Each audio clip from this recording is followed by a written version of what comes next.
कथा श्रवण के लिए बैठे हुए हैं।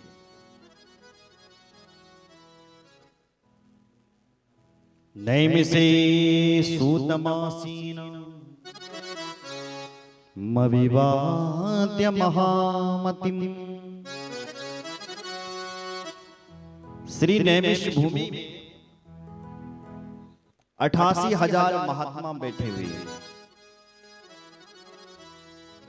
एक बार ऋषियों के मन में आया कि हम भगवान की कथा सुने, तो कौन सी जगह पर सुननी चाहिए? तो ब्रह्मा से पूछा। ब्रह्मा जी का ध्यान किया। ब्रह्मा जी प्रकट हुए और ब्रह्मा जी ने मुस्कुराते हुए कहा, ऋषियों, मैं तुम्हें अपना चक्र दे रहा हूं। ये चक्र जिस भूमि में जाकर के टिकेगा, रुकेगा, उस भूमि में तुम अपनी कथा का शुभारंभ कर देना। तो ब्रह्मा जी का चक्र आगे चल पड़ा, पीछे से शौनक आदि ऋषि चल पड़े। वही ब्रह्मा जी को चक्र नैमिषारण्य की पावन धरती पर गिरा। तब से उस जगह का नाम चक्र तीर्थ पड़ गया, नैमिषारण्य का नाम। और उस चक्र तीर्थ में उन शौनक आदि 88,000 ऋषियों ने कथाओं का शुभारंभ कर दिया। और फिर सूत जी सुनाते गए और शौनक जी महाराज सुनते गए। बोलो जय सिया राम। जय सिया राम। एक नहीं अनेक पुराणों की कथा हुई नैमिष की पावन भूमि पर। वो जो शौनकादि ऋषि बैठे हैं ना, वो कैसे हैं? कथा मृत रस स्वाद कुशल। भगवान की कथा सुनने में वो सारे ऋषि बड़े कुशल हैं। कुशल यानी बुद्धिमान। अच्छा जी, भगवान की कथा सुनने के लिए कौन सी बुद्धिमानी की जरूरत है? इसको तो आराम से सुनो, यहाँ क्या बुद्धि लगाएगा? बोले इसलिए कह रहे हैं कि जब आप भगवान जी की कथा सुनने क्या बैठे बल, तो खाली होकर के बैठो। खाली अभिमान को अपने साथ मत लाओ। निराभिमानी अपने मन और मस्तिष्क को खाली करके बैठो, यानी अज्ञानी बन करके बैठो। क्यों जी? ज्ञानी बन करके नहीं बैठ सकते? बोले नहीं। क्यों? बोले यदि ज्ञानी बन करके कथा सुनने बैठोगे कि हम भी तो कथा व्यास हैं, हम भी तो जानते हैं, हमने भी तो पुराण पढ़े हैं, हम भी तो विद्वान हैं, ऐसी यदि ज्ञानी बन करके श्रोता बैठेगा, फिर वो कथा नहीं सुनेगा। क्यों? बोले वो फिर वक्ता का नाप तोल करेगा। महाराज जी ये बात ऐसे बोल रहे हैं, हमने तो ऐसे पढ़ी थी। फिर जो कथा का दिव्य आनंद है, हम उसका रस ग्रहण नहीं कर पाएंगे। इसलिए ज्ञानी बन करके नहीं बैठना, कथा में अज्ञानी बन करके बैठे। देखो जब बरखा हो रही हो ना, बाहर बरखा हो रही बहर, तो बरखा मार तुमने यदि कोई खाली बर्तन रखी दी तो जरूर भरल। और यदि तुम भरा हुआ बर्तन रखल तो क्या होना? तब भरे तैन छलगुण पानी बाहर गिरेगा। फिर उसी प्रकार यदि हम ज्ञानी बन करके बैठेंगे गर्वे हम, फिर हमारे अंदर कथा नहीं टिकने वाली। अगर कथा सुनने के लिए बैठना है तो अज्ञानी होकर के बैठना चाहिए, हनुमान जी की तरह। हनुमान जी कौन है जानते हैं? ज्ञानियों में अग्रगण्य है। कहीं से भी वो सेकंड डिवीजन से पास नहीं, फर्स्ट हर जगह। इतने बड़े हनुमान जी जो ज्ञानियों में नंबर 1, बलवानों में नंबर 1, भक्तों में नंबर 1। ऐसे हनुमान जी जब जहां पर कथा होती है ना भगवान की, हनुमान जी को कोई बुलाए चाहे ना बुलाए, हनुमान जी दौड़े चले आते। कैसे हैं हनुमान? प्रभु चरित्र सुनीवे को रसिया, प्रभु चरित्र सुनवे को रसिया, प्रभु चरित्र सुनीवे को रसिया, प्रभु चरित्र सुनवे को रसिया। राम लखन सीता मन बसिया, राम लखन सीता मन बसिया, राम लखन सीता मन बसिया, राम लखन सीता मन बसिया।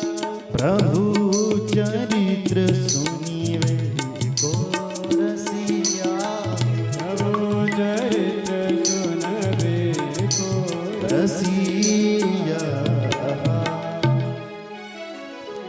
हनुमान जी महाराज का नचबल प्रभु चरित्र सुनिवे को रसिया। भगवान की कथा के रसिक है। बोलो जय सिया राम। जय सिया राम। प्रश्न उठता है कि रसिक किसे कहते हैं? जो रस की महिमा को जानता है उसे रसिक कहा गया है। बोलो जय सिया राम। जय सिया राम। आपने इमली खाई है? इमली कैसी होती है वो? खट्टी। अब यहां पर कोई इमली खा रहा हो तो इमली वो खा रहा है, खट्टा मुंह हमारा हो जाएगा। इमली का नाम सुनते ही मुंह में पानी आ जाए। क्यों? क्योंकि हम इमली के रस को जानते हैं, इसलिए हमारे मुंह में पानी आ रहा है। सोचो यदि कोई विदेशी मिठाई खा रहा होगा अमेरिका की, क्या हमारे मुंह में पानी आ जाता? सोचो जरा, नहीं आता। क्यों? क्योंकि हम न कभी मिठाई विदेश की देखे, न कभी खाई, पानी नहीं होने पर इमली को देख ही पानी आ जाएगा, क्योंकि हम इमली के रस को जानते हैं। उसी प्रकार जो इस कथा के रस को जानता है वो तो देखता है रसिक बन करके कि देखो भाई कहाँ कथा हो रही है, जरा चलते हैं सुनने। जो रसिक होता है, जो भगवान की कथा की महिमा को जानता है, वो तो दौड़ा चले आता है कि कौन कर रहा है कथा, कहाँ हो रही है कथा, चलो। पर जिन्होंने कभी कथा सुनी नहीं, गुरु के सानिध्य में रहे नहीं, कभी भगवत भक्तों के साथ रहे नहीं, उनके सामने भले ही बड़े बड़े ज्ञानी क्यों नहीं आ जाए या कथा सुनाने, उनके लिए ये कथा ऐसी है जैसे विदेश की मिठाई। बोलो जय सिया राम। जय सिया राम। भक्तों के लिए, उन रसिकों के लिए ये कथा अमृत है। तो हनुमान जी जहां भी भगवान की कथा होती है सबसे पहले चले आते, इसलिए प्रभु चरित्र सुनिवे को रसिया। बोलो जय श्री राम। जय सिया राम। आज श्री सूत जी महाराज सौनकादि ऋषियों को कथा सुना रहे हैं। सूत जी कह रहे हैं, हे ऋषियों, एक समय की बात थी, तीर्थराज प्रयाग में संतों का मेला लगा हुआ था। माघ मकर जब हुई, भगवान सूर्य जब मकर राशि में प्रवेश करते हैं, मकरणी संक्रांति जब आती है, मकर संक्रांति, तो सारे तीर्थों के जो साधु संत होते हैं वो तीर्थराज प्रयाग में जाते हैं। तो ऐसे ही मैं भी गया था। उस तीर्थराज प्रयाग में मेरे गुरु व्यास जी भी आए हुए थे। उन व्यास जी को मैंने उस तीर्थ क्षेत्र में प्रणाम, धर्म क्षेत्रे महाक्षेत्रे गंगा कालिंदी संगमे प्रयागे परमे पुण्ये ब्रह्मलोकस्य वर्तमनि। उस प्रयाग में, उस क्षेत्र में जो धर्म की नगरी है, धर्म का क्षेत्र है, जहां पर गंगा यमुना सरस्वती कालिंदी तीनों का संगम जहां हो रहा है, ऐसे उस पुण्य क्षेत्र में मैं पहुंचा और मुझे मेरे गुरुजी के दर्शन हो गए। सभी महात्मा वहां मिलकर के यज्ञ कर रहे थे। सूत जी कह रहे हैं मैंने अपने गुरुजी को प्रणाम किया और प्रणाम करते हुए कहा मैंने, हे गुरुदेव, घोर कलयुग आ चुका है, प्राप्ते कलयुगे घोरे नरः पुण्या विवर्जिता दुराचार रता सर्वे सत्यवार्ता परामुखा। हे गुरुदेव, यह घोर कलो प्राय, देखो देखो देखो देखो, घोर कलयुग चले आ रहा है। इस घोर कलयुग में लोगों की मनस्थिति ऐसी हो गई है कि वो पुण्य की तरफ नहीं जा रहे हैं, सत्य की तरफ नहीं जा रहे हैं, अधर्म की तरफ ज्यादा जा रहे हैं। सत्य वार्ता परामुखा, सत्य से तो उन्होंने अपने मुख को फेर लिया और दुराचार रतः सर्वे, जितने भी कलयुगी प्राणी हैं, ज्यादातर लोग दुराचार भ्रष्टाचार में ही इन्होंने अपनी जिंदगी को चला रहे हैं। तो मैंने अपने गुरुजी से पूछा, गुरुदेव आप इसका कुछ सुगम साधन बताइए। तो सूत जी कह रहे, तब मेरे गुरुजी ने मुझे शिव पुराण सुनाया और शिव पुराण के माध्यम से मुझे सारी शिव कथा सुना करके कहा, वही कथा सूत जी कह रहे हैं मैं आपको सुना रहा हूं। हे ऋषियों, आप ध्यान मग्न होकर के सुनो। इतने में जब ये बात सूत जी ने कही तो सौनक जी के मन में प्रेम आ गया, उत्साह आ गया। तो सौनक जी महाराज हाथ जोड़ करके बोल पड़े, रोम हर्षण सर्वज्ञ भवान वे भाग्य गौरवा पुराण विद्या मखिला व्यासात् प्रत्यर्थमीयवा। हे सूत जी महाराज, हे सर्वज्ञ, हे रोमहर्षण, हे अयोनिज, देखो सूत जी का नाम अयोनिज, हे अयोनिज मतलब जिसका जन्म मातृगर्भ से नहीं होता उसको अयोनिजा। सूत जी भी अग्नि से प्रकट हुए थे, इसलिए आप मातृगर्भ में नहीं गए, योनि में नहीं गए, इसलिए आप ही अयोनिज। योनि से तुम्हारा जन्म नहीं हुआ है, इसलिए हे अयोनिज सूत जी, पुराण विद्या अखिलाम व्यासात् प्रथमयवान। व्यास जी ने जो आपको पुराण सुनाया, हमारे हृदय भी, हमारा मन भी उस पुराण को सुनने के लिए, शिव पुराण सुनने के लिए कब से लालायित हो रहा है। सुनाइए गुरुदेव, सुनाइए। सूत जी महाराज प्रसन्न हो गए। आओ आओ ऋषियों, सूत जी बोल पड़े, ऋषियों तावद सर्वाणि क्षेत्राणि विद्यन्ते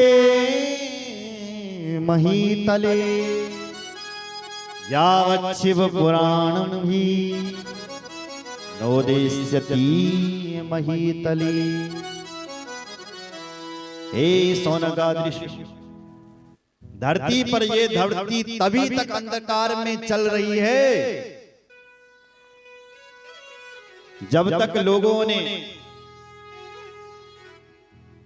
अपने घर पर शिव पुराण का उदय नहीं किया, जब तक अपने अंदर हमने शिव पुराण का उदय नहीं किया, तब तक व्यक्ति अधर्म की ओर, असत्य की ओर, अधर्म की ओर जा रहा है। जिस दिन उसने शिव पुराण को अपने जीवन में महीतले उतार दिया है, बस उस दिन उसका सारा अंधकार दूर हो जाएगा और वो एक परमार्थी व्यक्ति बन जाएगा। बोलो जय सिया राम। जय सिया राम। इसलिए शिव पुराण पूछ करके तुमने अब अपना ही उदय नहीं कर दिया, बोले संसार को उदित कर दिया। वही शिव महापुराण का हम स्मरण करें। तथापि तस्या माहात्म्यम् वक्षे किंचित वो नद्या चित्तमाधाय शृणुया व्यासेनोक्तं पुरा मम। आज उस महात्म्य को, उस शिव पुराण को हम सुनेंगे, जिसके श्रवण मात्र से ही हमारे संपूर्ण अज्ञान दूर हो जाए। शिव पुराण सुनने की बड़ी महिमा है ऋषि, क्योंकि ये सत्संग है और सत्संग से व्यक्ति का उद्धार 100% हो सकता है, यानी वो सत्संग करता है। सत्संग का अर्थ क्या होता है? सत्य स्वरूप परमात्मा से मिलन ही सत्संग है। सत्संग, सत्य का संग, सत्य का संग। अच्छा, सत्संग मतलब जो सत्य है उसको जानना ही सत्संग है। इसलिए सत्संगमेन भवति श्रवणतं पुरस्तात् संकीर्तनं पशुपते रथ तद दृढ़ं स्यात्। सर्वोत्तमं भवति तन्मननं तदन्ते सर्वं हि संभवति शंकर दृष्टिपात।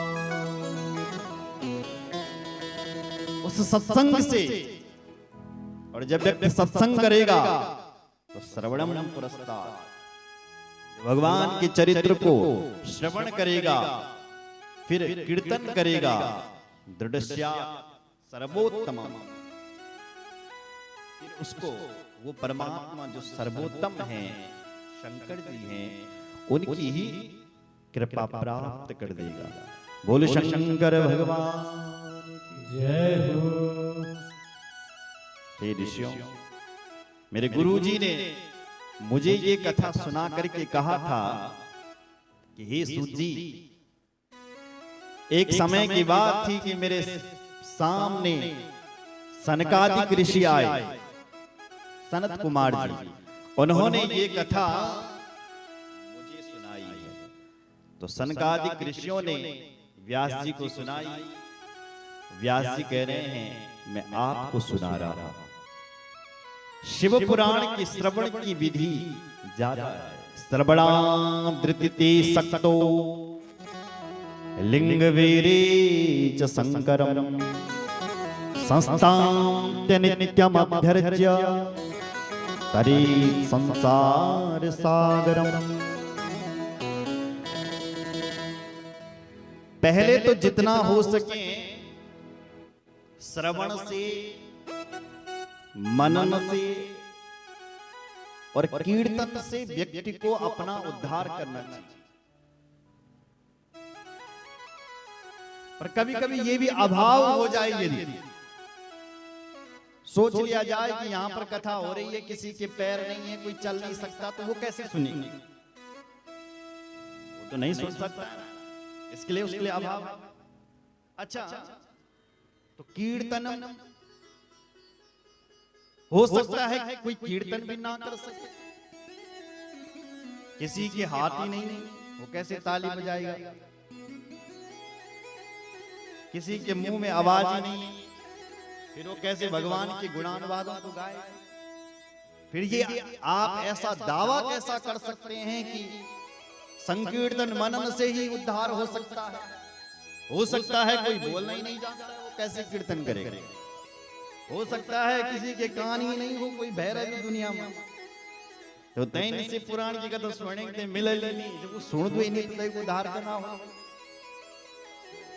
ये बताइए।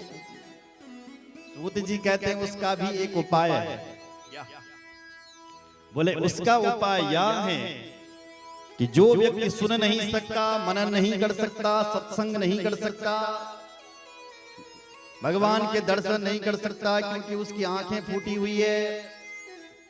कई लोग हैं ना जखदन, वो भगवान का दर्शन कैसे करेगा? कई लोग ऐसे हैं जो सुन नहीं सकते। ऐसे लोगों के लिए भी यदि अपिलिंगे चवेरी चा नित्यम अभ्यर्चते जने आब्रह्मत्वादन्येसा निष्कलत्वं नहीं क्वचिद। जो ऐसे प्राणी हैं, ऐसे लोगों को भी यदि शिवलिंग दिया जाए और शिवलिंग को वो उसके साथ खेले मटोले, इन केन प्रकार अपने पास शिवलिंग को रखें, तो उससे भी उसका उद्धार हो सकता है। बोलो जय सिया राम। जय श्री राम। क्योंकि भगवान शंकर की पूजा दो जगहों में होती है, एक सकल और एक निष्कल। सकल क्या है? भगवान शंकर की जो मूर्ति है वो है सकल, और भगवान शंकर की जो पिंडी है, जो शिवलिंग है, वो है निष्कल। लिंग है वो तो निष्कल है, और जो मूर्ति है भगवान शंकर जी की वो सकल, मतलब वो उनका स्वरूप है। जो मूर्ति है वो साकार है, और जो पिंडी है वो निराकार। इसलिए ऐसी शिवलिंग की मूर्ति यदि उस व्यक्ति के पास दिया जाए तो उसका उद्धार हो सकता है। तस्मात् ते निष्कले लिंगे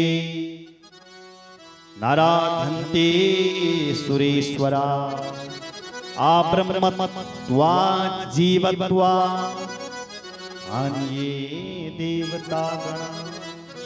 हे ऋषियों, इस जो शिवलिंग की पूजा है ना, सारे देवता करते हैं, महादेव की पूजा करते हैं।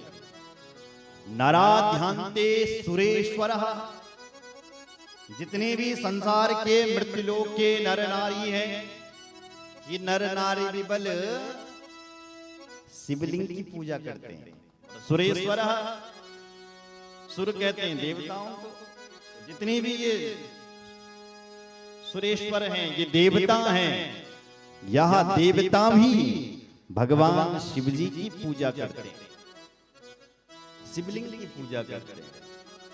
बोले जय श्री राम। जय श्री राम। इसलिए हे ऋषियों, आपको भी चाहिए और संसार के प्राणी को भी चाहिए कि वो महादेव की पूजा खूब करें। बोले महाराज, कब से इस शिवलिंग की पूजा होने लग गई? कब ये शिवलिंग प्रकट हुआ? हम ये भी जानना चाहते हैं। बेर मात्रे तो सर्वत्र पूजन्ते देवता गणा लिंग वेरे च सर्वत्र कथम पूजति शिवा। हे भगवान, हम जानना चाहते हैं कि देवताओं ने कब से महादेव की इस पिंडी की पूजा का शुभारंभ किया है। लिंग वेरे च सर्वत्र, भगवान शिव जी जो बेर रूप में है और लिंग रूप में है, कब से उनकी ये पूजा होने लगी? कथम पूज्यते शिवा, कब से ये पूजा शिव जी की शिवलिंग पर होने लग गई? महाराज आप ये सुनाइए। सूत जी कह रहे हैं ये कथा मैं आपको सुना रहा हूं ऋषियों, आप ध्यान मगन होकर के सुनिए। ये कथा नंदीश्वर जी कार्तिकेय महाराज को सुना रहे हैं और उधर सनकादिक ऋषि व्यास जी को सुना रहे हैं। व्यास जी सूत जी को सुना रहे हैं और सूत जी महाराज सौनक आदि 88,000 महात्माओं को सुना रहे हैं। और यहाँ पर हम सब इस कथा का रसपान कर रहे हैं। सूत जी महाराज कह पड़े, पुरा कदाचिद योगेंद्र विष्णोर्विषधरासना पुष्पवास्परया बुद्धिया स्वानुगैरपि संवृतः। हे ऋषियों, एक समय की बात थी, महाशिव ने भगवान विष्णु को प्रकट किया। एक विष्णु है, एक महाविष्णु है। उन्हें विष्णु जी को प्रकट किया। उन्होंने अपनी नाभि से कमल को प्रकट किया और कमल से ब्रह्मा प्रकट हुआ। ब्रह्मा जी ने तप किया और तप करते ही ब्रह्मा जी को थोड़ा सा बल मिल गया तो ब्रह्मा जी चारों तरफ जाने लग गए, अपने आप का खोज करने लगे कि मैं कौन हूं। अचानक उन्होंने क्या देखा कि क्षीर सागर पर भगवान विष्णु लेटे हुए हैं, सोए हुए हैं, जल के अंदर सो रहे हैं। तुरंत ब्रह्मा जी सामने पहुंच गए। ब्रह्मा जी ने देखा कि देखो देखो देखो, एक आदमी ये विष्णु सो रहा है। इसको ये पता नहीं है कि यहां दाढ़ी वाला सामने इसके आ गया और फिर भी ये सो रहा है। इस मूड को देखो, गाली देने लगा। मूड को देखो, इसका बाप आ गया, बाप आ गया, और फिर भी अपने पिताजी को देख करके भी ये खड़ा नहीं हो रहा है कि मेरा बाप आ रहा है। अरे इसको पता होना चाहिए क्या, आगतम गुरुमाराध्यम दृष्ट्वा यो दृप्तवच्चरे द्रोहिणस्तस्य मूढ़स्य प्रायश्चित्तम विधीयते। इस मूढ़ को पता होना चाहिए कि आगतम गुरुमाराध्यम, यदि कोई अपने से बड़ा आए, माता पिता आए, गुरुजन आए, संत जन आए, तो हमको चाहिए कि हमें खड़ा होना चाहिए उनके स्वागत के लिए, यदि कोई अपने से बड़ा है। और इस मूड को देखो, इसका बाप आ गया, देखो अभी भी सो रहा है, मूढ़स्य। अब इसको इसका प्रायश्चित करना पड़ेगा। बोलो जय सिया राम। जय श्री राम। ऐसा बोला कौन? ब्रह्मा जी। यह तो मन में सोच रहा है ब्रह्मा, और जब विष्णु के सामने बोला ना, तब तो सीधे गाली देने लग गया। गाली भी कैसे? वत्स विष्णु महामान आगतम काल वेगतः पितामहाश्च जगता आता च तव वत्सकः। ए विष्णु, विष्णु भी कैसे? महाअभिमानी विष्णु। आपको पता होना चाहिए कि हम तुम्हारे पिताजी, पितामहश्च, मैं तुम्हारा पिता हूं। तुम्हारा ही नहीं, सारे जगत का पिता हूं। और तुम अपने पिता को देख करके खड़े नहीं हो रहे हो भी? क्या बात है? भगवान विष्णु हंस पड़े और बोल पड़े, ब्रह्म किए तो भगवान लगी उल्टी गंगा। तो उल्टी गंगा भगवान लगी तो और मैं तेरा बेटा कब से हो गया भाई? कब से मैं तेरा बेटा हो गया? अरे तुझे पता होना चाहिए ब्रह्मा जी, तू मेरे साथ ऐसा व्यवहार कर रहा है जैसे चोर कोतवाल के साथ करता है। मैन कर चोरी और उल्टा कोतवाल को ही डांटता है। जैसे चोर कोतवाल को डांटे, ऐसे तू मेरे साथ चोर जैसा व्यवहार कर रहा है। यहां लिखा है शिव पुराण में, मत्सम जगदिदम वत्स मनुष्य त्वं हि चोरवत् मन्ना भी कमला जाता पुत्रस्त्वं भाससी वृथा। अरे ब्रह्मा जी, तुम तो मेरी नाभि से प्रकट हुए हो, तुम तो मेरे पुत्र हो, मैं तुम्हारा पुत्र नहीं। अहमेव वरो न त्वं महं प्रभुरहं प्रभु परस्परं हन्तु कामो चक्रुर्दो समरोधमा। अहमेव वरो न त्वं, मैं तुम्हारा बेटा नहीं हूं, तुम मेरे बेटा हो।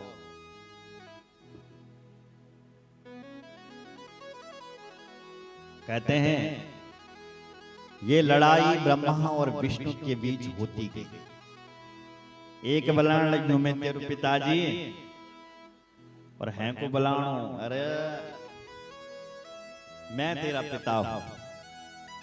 जैसे जब लड़ाई के होती, जब दुई जणों की लड़ाई के होती, जब मां यदि किसी की लड़ाई हो रही है ना दो लोगों की, वो कहता है ठहर बेटा, तू ठहर बेटा, तो ये उसके लिए बेटा बोला ठहर बेटा, और वो बोला ठहर। ऐसे दोनों अपने में लड़ाई झगड़ा। ब्रह्मा और विष्णु की लड़ाई, ब्रह्मा और विष्णु की लड़ाई। एक कह रहा है मैं बड़ा, दूसरा कह रहा है मैं बड़ा। भयंकर लड़ाई होने लगी। यहां तक कि दोनों देव ब्रह्मा और विष्णु अपने अपने अस्त्रों को उठाने लग गए। इधर भगवान नारायण ने अपना नारायणी अस्त्र उठा लिया और उधर ब्रह्मा जी ने अपना ब्रह्मास्त्र उठा लिया। ये दृश्य जब देवताओं ने देखा तो देवताओं से नहीं रहा गया। वो देवता लोग श्री भगवान शंकर जी के पास पहुंचे और वहां शंकर जी से प्रार्थना की। आरोहम रथम भद्रा अंबिका पतिरीश्वरा ससुनो गणमिंद्राद्या सर्वेप्यनो ययोसुरा। हे भगवान, हे अंबिका के पति, हे भगवान शंकर, हे गणों के पति, हे गणाधीश, हे भूत भावन भोलेनाथ, देखो देखो ब्रह्मा और विष्णु के बीच भयंकर युद्ध हो रहा है। ये युद्ध हो रहा है, आप युद्ध को शांत कराइए महाराज, शांत कराइए। भगवान विष्णु, ये शिव जी ने देखा कि सचमुच हो रहा है युद्ध, तो भगवान शंकर अपने गणों के साथ चल पड़े। ब्रह्मा विष्णु जब अपने अपने अस्त्रों के साथ जब लड़ रहे थे एक दूसरे के परस्पर, इतने में क्या हुआ कि महानलस्तंभ विभीषणाकृता बभूवतन माध्यतली सनिष्कला। ब्रह्मा और विष्णु के बीचों बीच भगवान शंकर एक अग्नि स्तंभ के रूप में प्रकट हो गया है, एक शिवलिंग के रूप में प्रकट हो गया है। बोले शिवलिंग भगवान की जय हो। शिव जी का पहला अवतार हुआ शिवलिंग। अतीन्द्रियम् स्तंभम् अग्निरूपम् किमुत्थितम् अस्योर्ध्यमप्यमपि च तस्य आर्यो लक्ष्मीः। अतीन्द्रियमिदं स्तंभम् अग्निरूपम्। अग्नि कैसे होती है? लाल। इसलिए वो लाल स्तंभ, लाल शिवलिंग प्रकट हो गया। दोनों ने देखा, ब्रह्मा विष्णु ने, ये देखो भाई ये कहां से प्रकट हुआ है। ऊपर नजर लगाई तो पता नहीं चल रहा है कहां तक है ऊपर। नीचे देखा तो धरती में घुस रखा है। दोनों में होड़ हुई, भाई पता लगाओ कि ये कहां तक है। ब्रह्मा जी ने कहा कि मैं नीचे जाऊंगा, ये मैं ऊपर जाऊंगा। तो ब्रह्मा ने हंस का रूप बनाया और ऊपर के लिए चल पड़े। भगवान नारायण ने भी शुवर का रूप बनाया और इस धरती के नीचे घुस गए। महाराज एक वर्ष नहीं, लिखा है कई वर्षों तक नीचे जाते रहे जाते रहे जाते रहे, पर उस शिवलिंग का अंत नहीं मिला। भगवान विष्णु ऊपर जाते गए और भगवान विष्णु को भी उसका आदि नहीं मिला। कितने वर्ष बीत गए, नहीं मिल रहा। तो कभी कभी होता है व्यक्ति ना, ब्रह्मा विष्णु में होड़ लगी थी कि जो इस शिवलिंग का पता लगाएगा वही एक दूसरे का पिताजी होगा, वही जीत जाएगा। जो पता नहीं लगाएगा वो हार जाएगा, और जो पता लगा देगा इस शिवलिंग का वो जीत जाएगा। तो कभी कभी होता है कि व्यक्ति अपनी जीत हासिल करने के लिए छल कपट झूठ सब चीज का प्रयोग कर जाता है कि हमारी थोड़ा जीत हो जाए, बन जाए भाई, हम अपनी जीत के खातिर। ऐसे ही ब्रह्मा जी को लगा कि मुझे अपनी जीत करवानी है, कुछ करना पड़ेगा। ऊपर जा रहे थे, जाते जाते ब्रह्मा जी को एक फूल मिला, केतकी का, केवड़े का। उस फूल से पूछा तुम कहां जा रहे हो? फूल ने कहा मुझे ये नहीं पता कि मैं कहां जा रहा हूं, मुझे तो शंकर जी ने अपने ऊपर धारण कर रखा है, मैं कब से चल रहा हूं, मुझे ये नहीं पता कि इसका आदि कहां तक और इसका अंत कहां तक, मुझे नहीं पता। ब्रह्मा जी ने कहा देखो मैं ब्रह्मा हूं, तुम मुझसे जो मांगोगे सो मैं दे दूंगा, तुम्हें एक गवाही देनी पड़ेगी। क्या? बोले नीचे धरती पर भगवान विष्णु खड़े होंगे, तुम उन विष्णु जी से कह देना कि इस ब्रह्मा जी ने इस शिवलिंग का आदि देख लिया,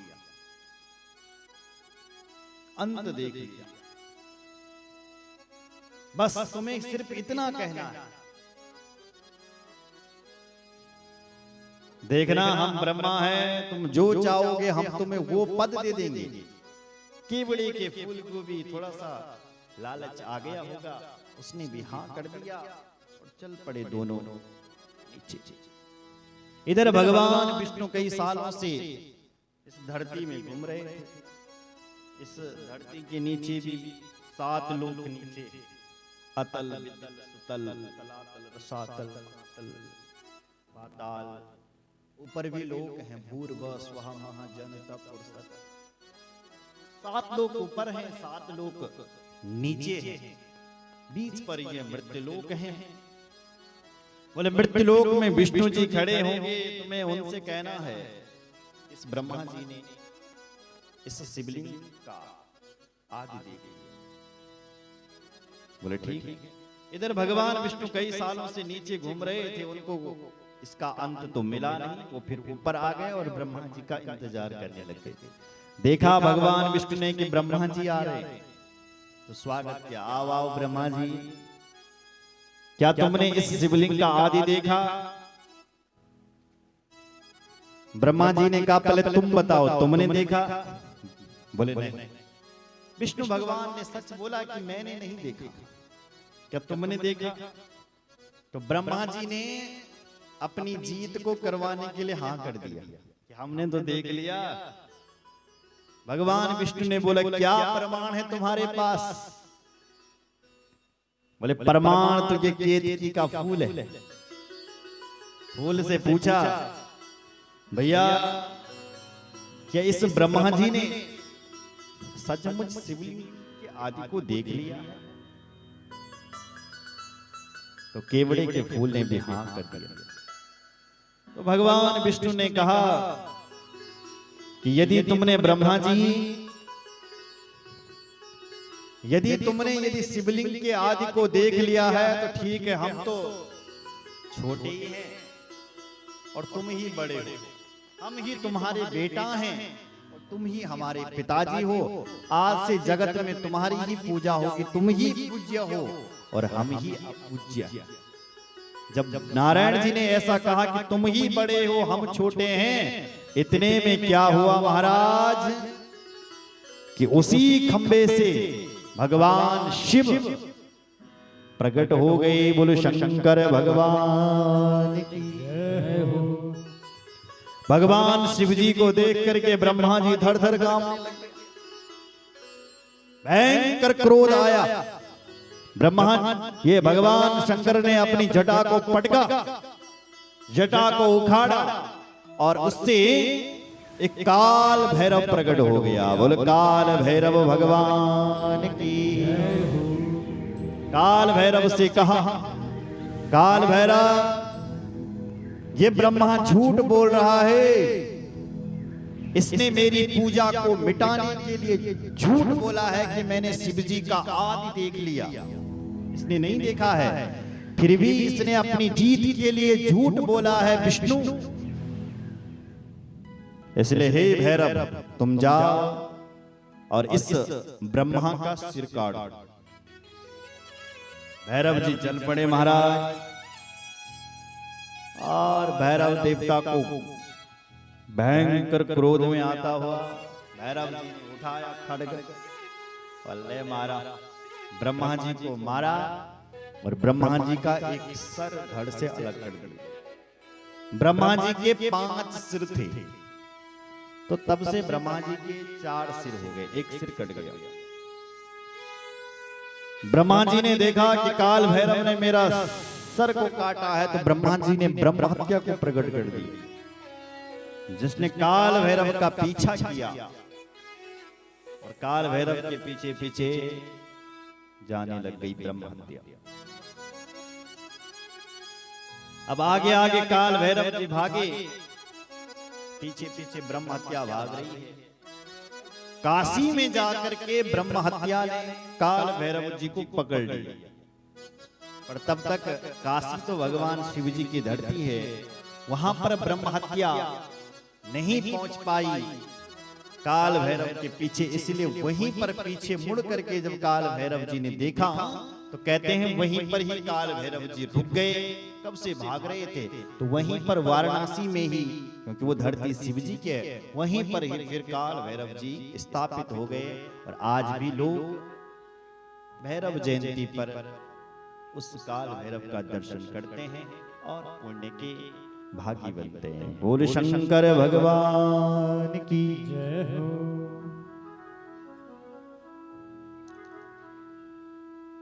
शिव जी बोले नारायण, इस ब्रह्मा ने झूठ बोला है, जिस मुख से इसने झूठ बोला मैंने वो इसका वो मुख तोड़ दिया, हटा दिया, और मैं इस ब्रह्मा को दूसरा श्राप देता हूं कि आज के बाद ब्रह्मा जी के किसी भी मंदिरों में पूजा नहीं होगी। ये ब्रह्मा जी अपनी पूजा करवाने वाला था ना, इसलिए मैं इस ब्रह्मा को श्राप देता हूं कि इस ब्रह्मा जी का कोई भी मंदिर नहीं बनेगा, किसी भी मंदिर में ब्रह्मा जी की पूजा नहीं होगी। और यदि कोई ब्रह्मा जी को मंदिर बनाने की कोशिश करल तो वो मंदिर बनाते बनाते मर जाएगा। यदि सोचेगा कि मैं ब्रह्मा का मंदिर बनाता, इसलिए कहीं आपने सुना नहीं होगा कि फलानी जगह ब्रह्मा जी को मंदिर बनी। एक जगह है पुष्कर में, कहते हैं वो इस सांप से पहले ही बन चुका था। ऐसा हमारे ऋषि लोग कहते हैं कि जो पुष्कर जी में ब्रह्मा जी का मंदिर है, तब तक ब्रह्मा को श्राप नहीं लगा होगा, इसलिए उससे पहले बन गया होगा। केतकी के फूल को श्राप दिया, केतकी तुमने झूठ बोला है, हम तुम्हें श्राप देते हैं, आज के बाद तुम मेरी पूजा में नहीं लगोगे। जो तुम्हें मेरी पिंडी पर चढ़ाएगा वो दरिद्र हो जाएगा। तो आज भी केतकी का फूल, केवड़े का फूल भगवान शंकर जी पर नहीं चढ़ाना चाहिए।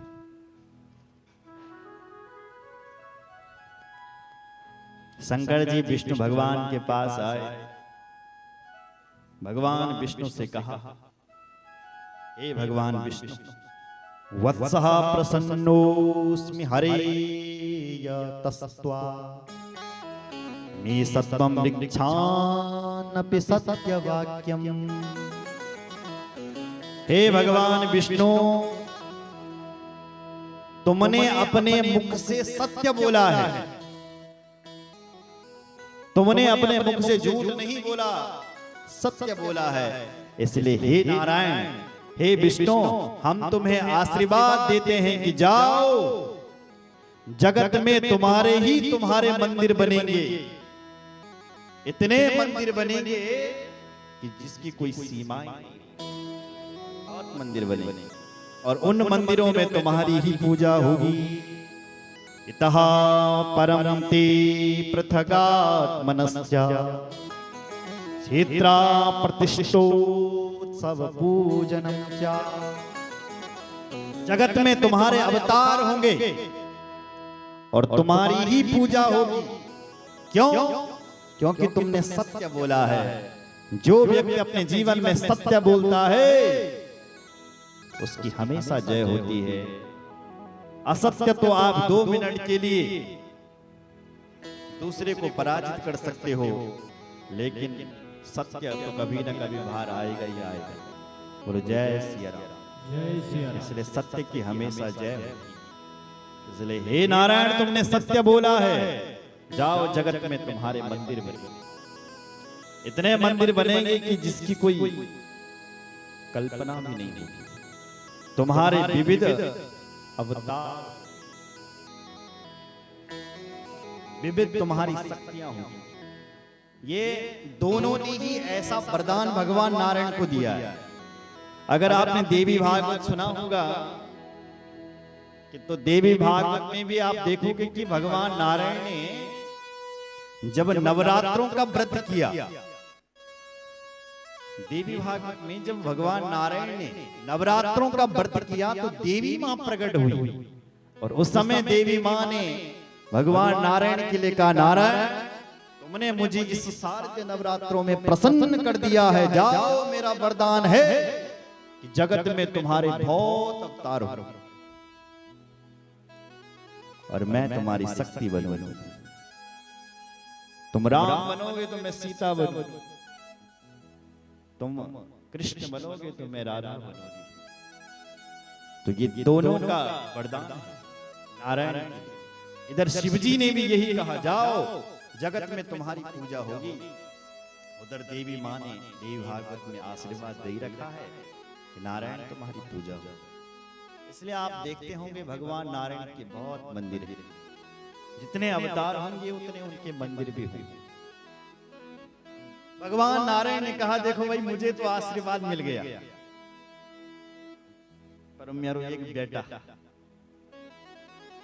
अपड़ू बेटा कतिया भी बुरु किए नहीं, फिर भी माँ बाप के लिए वो प्यारा ही होता है। भले वो कितना दुष्ट गेनी, दुराचारी गेनी, माँ बाप के लिए तो अच्छा ही है।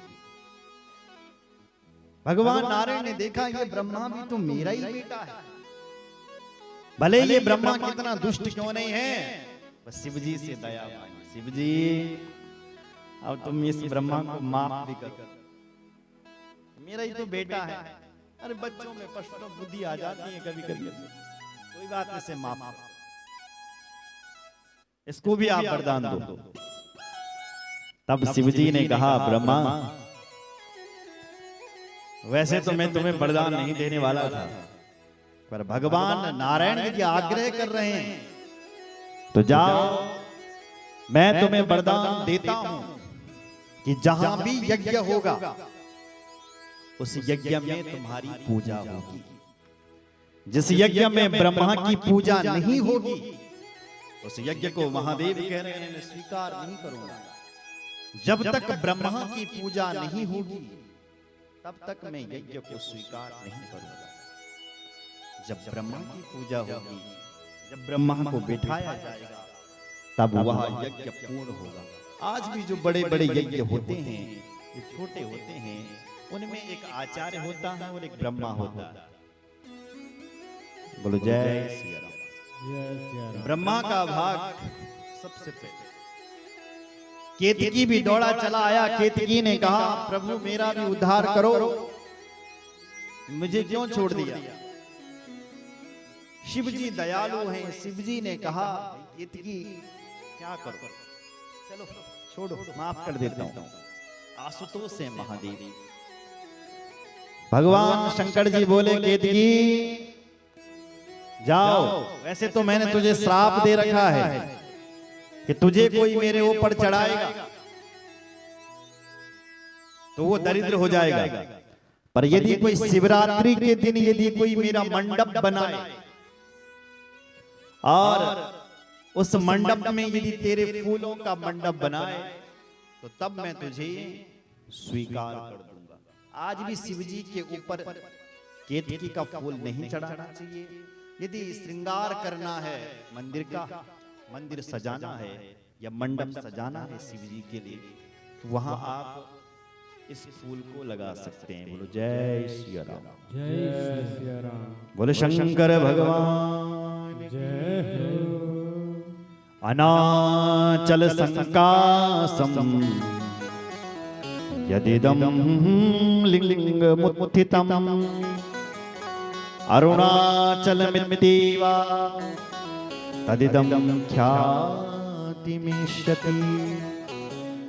जहां पर वो शिवलिंग महादेव का प्रकट हुआ था, लिखा है वो कौन सी जगह है? बोले अरुणाचल, अरुणाचल प्रदेश, इसको आज अरुणाचल कहते हैं। अरुणाचल मित्येवा। अरुणाचल वो देश है जहां पर वो शिवलिंग का वो पहला शिवलिंग प्रकट हुआ। दोनों ने सारी रात भर, दिन तो पूरा हो चुका था, उस शिवलिंग का ब्रह्मा और विष्णु ने पूजन किया। वो भी थोड़ी देर के लिए नहीं, पूरी रात भर पूजन किया। उस रात्रि को जब वो शिवलिंग प्रकट हुआ, इसलिए आज हम उस रात्रि को शिवरात्रि नाम से जानते हैं। बोले शंकर भगवान की जय हो। ब्रह्मा विष्णु और सारे देवताओं ने सारी रात भर उस पिंडी की पूजा की थी, जो पिंडी शिव जी की प्रकट हुई। तत्र संस्थाप्य तो देवम सकुटुंबा बरासने पूजयामासातु पूज्यम पुण्ये प्रवस्तुभिः। ब्रह्मा विष्णु सारे देवता रात भर उस पिंडी की पूजा कर रहे हैं। भगवान शिव प्रसन्न हो गए। ब्रह्मा विष्णु तुम दोनों मिलजुल करके सारी रात मेरी पूजा कर रहे हैं, इसलिए ये रात्रि आज शिवरात्रि नाम से जानी जाएगी। भविष्य के लोग इस रात्रि को शिवरात्रि नाम से जानेंगे। दिन में ततः पुण्यम भविष्यति महत्तरम शिवरात्रि रीति ख्याता तिथिरेषा मम प्रिया। यह तिथि मुझे अत्यंत प्रिय हो। कौन सी तिथि? बोले चतुर्दशी तिथि, फाल्गुन का महीना, शुक्ल पक्ष और चतुर्दशी तिथि को शिवरात्रि आती है। बोलो जय श्री राम। जय श्री राम। इसलिए ये तिथि मुझे बहुत प्रिय होगी, और जब ये तिथि आएगी तो भविष्य में लोग इस तिथि को शिवरात्रि नाम से जानेंगे। जो मेरा व्रत करेगा, जितेंद्र रहेगा, निराहार रहेगा, अड़चैत मेरी पूजा करेगा, वह भी संपूर्ण फलों को पा सकता है। शिवरात्रि अहोरात्रम निराहारो जितेन्द्रियः अर्चयित्वा यथा न्याय यथा बलमवंचकः। जो व्यक्ति शिवरात्रि का व्रत करेगा, निराहार रहेगा, जितेंद्र रहेगा, अपनी इंद्रियों को अपने बस में रखेगा। हमारे शरीर में 10 इंद्रियां हैं, 5 ज्ञान इंद्रिय, 5 कर्मेंद्रिय। और जो ये इंद्रियां हैं ये हमने अपना ओर से खींचने लगी। हमारी इंद्रिय ये आंखा बलान लगी, चल सुंदर दृश्य को देख, ये जीभ बलान लगी, चल सुंदर पदार्थ खा ले। ये कान कह रहे हैं कहाँ कथा वार्ता सुनेगा, कुछ सुंदर गाने सुन। इंद्रियां अपनी अपनी ओर खींच रही है हमने, पर हमें चाहिए कि इन इंद्रियों को अपने बस में रखें। ये शरीर कह रहा है चल कोमल स्पर्श का आनंद ले, पर हमने वो नहीं करना है। इन इंद्रियों को अपने बस में रखना है। ये जो इंद्रियां ये ऐसे हैं जैसे घोड़े हैं, घोड़े। अगर आप घोड़ों को स्वच्छंद छोड़ दोगे तो कहीं आपको गड्ढे में लेकर जाकर कि गिरा देंगे। इन घोड़ों को यदि नियंत्रित रखना है तो भगवान ने इसके लिए हमें बुद्धि दी है। बुद्धि क्या है? लगाम है। ये इंद्रिय क्या है? घोड़े हैं। ये शरीर क्या है? रथ है। इसलिए इस बुद्धि रूपी लगाम से इन इंद्रियों को अपने कंट्रोल में रखना। भगवान कहते हैं जो अपनी इंद्रियों को कंट्रोल में रखता है वह भक्त मुझे अत्यंत प्रिय होता है। बोलो जय सिया राम। जय सिया राम। वो अपने सारे काम को कर सकता है जो अपनी इंद्रियों को अपने बस में। इसलिए शिवरात्रि के दिन अपनी इंद्रियों को अपने बस में रखें और शिवरात्रि की महादेव की पिंडी की पूजा करें, 4 पहर की पूजा। जय सिया राम। बोलो शंकर भगवान की जय हो।